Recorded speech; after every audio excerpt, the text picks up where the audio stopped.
What's up, everybody? This is Coach Springer, Spartan Basketball, back with another car series. I got my assistant with me. He's having one of them days. He's a little grumpy. That's all right, though. Very important message. Kind of came from a realization of something that's going on with me and a teaching that I gave to the Spartan basketball camp on day one yesterday.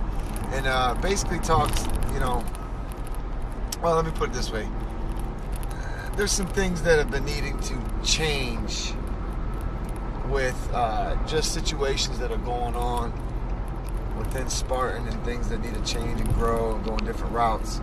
And there's been a small pain to make it happen, which has obviously brought awareness to it, but the pain hasn't been big enough to make a major change. And now I feel that it's time for that major change because there's no other way around it. That's just what has to happen. I mean, this change has to happen, and you need to make this route. There's nothing bad, don't want to really go into too much detail, but there's nothing bad. But there's been a little bit of a pain for a little bit, but it hasn't been enough to motivate massive action. And like I said, now is the time for massive action because there's no other choice to it. And it reminds me of this story. This guy, he was walking to work every day, and he walked by this one house that had two dogs. And the one dog would be sitting there calm and happy and wagging his tail, while the other one would always be yelping and crying and whining. And every day he would walk by and see the same thing, the happy dog and the crying dog, and he couldn't understand why. So one day he knocks on the door of the owner and he says, "Hey, how come this dog's happy and this dog's always crying?" And the owner said, "Well, it's really simple." He said, "The dog that's crying is sitting on a nail." And so the guy says, "Well, why doesn't the dog move? Get off the nail." I mean, common sense, right? And he said, "Well, because it doesn't hurt bad enough."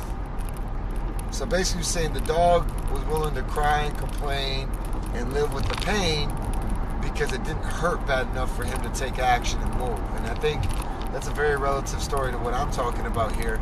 And I think the only way you really find moments like that and find that you need to move is by always having a self-analysis of your, taking a self-analysis, meaning that looking at where your situation's at, where are you thriving, where are you struggling, and where can you do better. And that's critical. I mean, if you're not doing that, then you're just going to kind of go through the motions and probably sit on that nail for a while. And to some degree I was doing that, although I like to think that self-analysis is something I've become very habitual at, but we all learn to get better at skills such as that anyway. So it kind of works in the same way. If you're not analyzing and looking at what needs to change, what possibly could cause pain or struggle, then you're going to go through a lot of it, and you're going to probably spend some time wondering how to fix it. Whereas if you're proactive in that self-analysis, then you know what's coming, you know what's happening, and you can find solutions to that, because the solutions are everywhere. The solutions are easy to find. Pick up a book, sometimes you can Google it, whatever. Talk to the right person who's been in that situation. Either way, solutions are easy to find, but it's the self-analysis that we've got to be constant at. So that's the message for today. Take care. God bless.